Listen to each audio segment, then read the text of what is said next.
This passion for supporting young people is what drives our next honoree to give back, Shaun Robinson.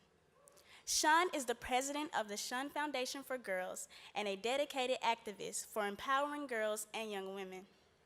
Throughout her success as an award-winning journalist, host, and TV personality, she has always remained true to her personal mission, to be of service to others. Shaun has lent her passion and influence to bettering the lives of girls through various organizations, including her service on the Girls Inc. Board of Directors. Through her foundation, she has taken her commitment to the next level to support local organizations empowering girls.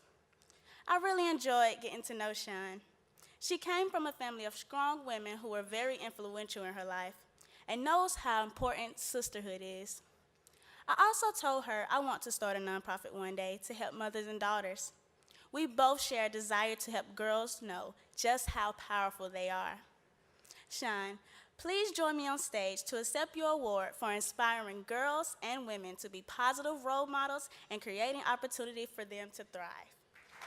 You are a rock star. I am so happy that you are presenting this award to me today. I have a special message that I want to say to you. It has been an extraordinary experience serving on the National Board of Girls Inc. and hosting the LA Luncheon for 10 years. My special thanks to my dear friend, Judy Vredenberg, President and CEO of Girls Inc. You are my role model, giving me so much advice, especially when I left my job of 16 years at Access Hollywood and pursued what I'm passionate about, and that is empowering our girls and young women. For 16 years, Diamond, I interviewed the biggest stars in Hollywood, 16 Oscars, 16 Grammys, 16 Emmys, 16 Golden Globes, and hundreds of other award shows. There is no business that knows how to congratulate itself more than Hollywood. But my journey to the red carpet began 2,287 miles away in Detroit, Michigan. God blessed me with loving parents, my mother who still lives in Detroit, my dad who is my new angel in heaven. When I was little, my grandmother would turn on the evening news. There was this black woman named Beverly Payne. She was the first African-American female news anchor in Detroit. I would sit in front of the TV, mesmerized by her, knowing that she was different because she looked like me. There were no other black women on television that I saw. She was my first career role model. She set me on a path to journalism, even though I never met her in my life. Grandma convinced my parents that a Catholic school education would be best, and she picked out St. Cecilia's on Detroit's west side for me to start third grade. I started when I first entered St. Cecilia's Chapel. There was this huge, enormous, jeweled picture of a black man on the altar named Jesus, my grandmother said. I didn't know exactly who Jesus was. I just knew I was supposed to ask him for stuff, and I did, a lot. Diamond, there is a poem by the great Langston Hughes. It's called Mother to Son. It says, life for me ain't been no crystal stair. It's had tacks in it, and splinters and boards torn up and places with no carpet on the floor. My parents divorced when I was 6 years old. I lived through seeing my big brother Michael in and out of prison, become a heroin addict. And nights, my mother and grandmother screaming in fear as he tore up the house looking for money for his fix, even taking my babysitting dollars that I had hidden in my room. As a young girl, I saw my uncle in his addiction pull our refrigerator off its base because my grandmother didn't have any more money to give him. There were times when I ran into my bedroom and hid under my pillow and asked that man painted on the ceiling to make it go away. My brother's life ended by a gunshot on the streets. My uncle's 5 shots to the chest. I lived through one of the most notorious eras of drugs and violence on the streets of Detroit. My brother's death made one sentence in a local paper. By the grace of God, I was saved. I was accepted into Spelman College in Atlanta, an all-girls HBCU, historically black college. By the way, historically black colleges were not pioneers of school choice.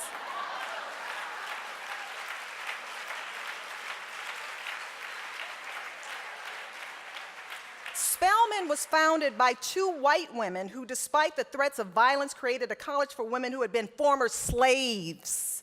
It was not school choice, it was their only choice. Don't get me started. At Spelman, I learned the value of sisterhood and to live by our school hymn, to be beacons of heavenly light, undaunted by the fight.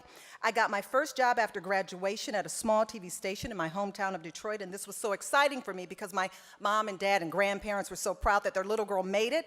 I was determined to work as hard as I could. I learned how to write, report, and edit. I even created a talk show that became really popular and ended up being written up in the local papers as Detroit's own Oprah. My career was taking off until one day a senior official, about 35 years my senior, at the station asked me to come to his office. He pushed me up against the door and tried to kiss me. The following week, he took me off of my talk show and demoted me to street reporting. The next week, I went into work, left a note on my desk, went out for lunch, and never came back.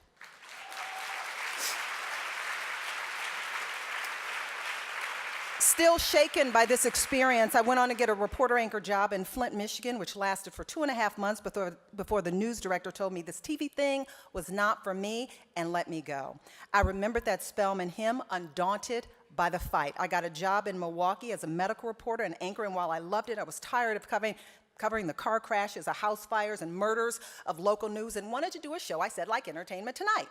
I searched for an agent, but none would sign me, as a client telling me that those entertainment jobs were too hard to get into and there were only a couple of spots for black women. So I didn't tell anyone my dreams. I went on to become an anchor and reporter in Austin, Texas, and then Miami. But as my agent was sending tapes to the local news shows, I was on the side sending them to the entertainment shows. And then that black man on the ceiling came through. Access Hollywood saw a tape of mine. Access Hollywood saw a tape of mine and hired me as the weekend anchor for 16 years. Someone pointed out to me that I anchored longer on one national entertainment show than anyone except for Mary Hart. So, okay, there you go. Diamond, don't you let anybody tell you that because of where you come from or what you have been through that you cannot achieve your dreams. We live in a society that profits from your self-doubt. Diamond, you have an obligation. In the beginning, on the red carpet, I was one of the only sisters out there, but I knew young girls like you were watching me just like I watched Beverly Payne. And as we got more celebrity obsessed, I wanted to help girls become more comfortable in their own skin, and that's why I wrote my book, Exactly As I Am. Diamond, I brought you a copy, just like you asked me to. Today, I am developing my own talk show and producing, and I created the Shaun Foundation for Girls. It's a grant-making foundation that helps small grassroots nonprofits empower girls. Diamond, you said you wanted to start a homeless shelter for mothers with children. Remember, the things that you are passionate about are not random. They're your calling. So Diamond, I have an assignment for you. The Shaun Foundation for Girls has started a movement, and I would like your participation, okay? Okay? You are part of a very powerful, powerful group of young ladies. You were born between November 9th, 1998, and November 3rd, 2002. And that means you were not old enough to vote in this last presidential election. However, you will be for the next.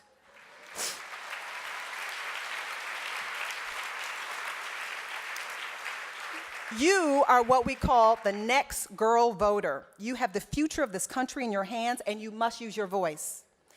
I want you to take out a notebook, not your phone that can fall in the toilet. I want you to take out a notebook.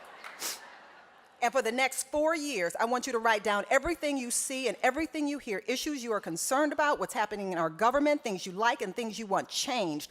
It is important that you are committed because when your time comes, you will have your own information and you will not be swayed by fake news, alternative facts, or whatever other distractions like emails that people will try to throw in your path.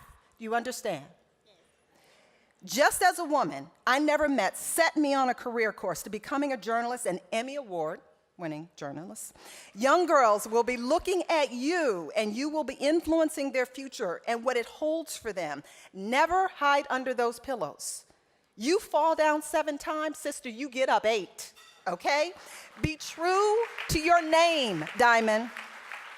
Be true to your name. You are a precious stone. Diamond is the hardest naturally occurring substance. You are tough, and you have a big sister in me who will always be there for you. Thank you, and God bless you.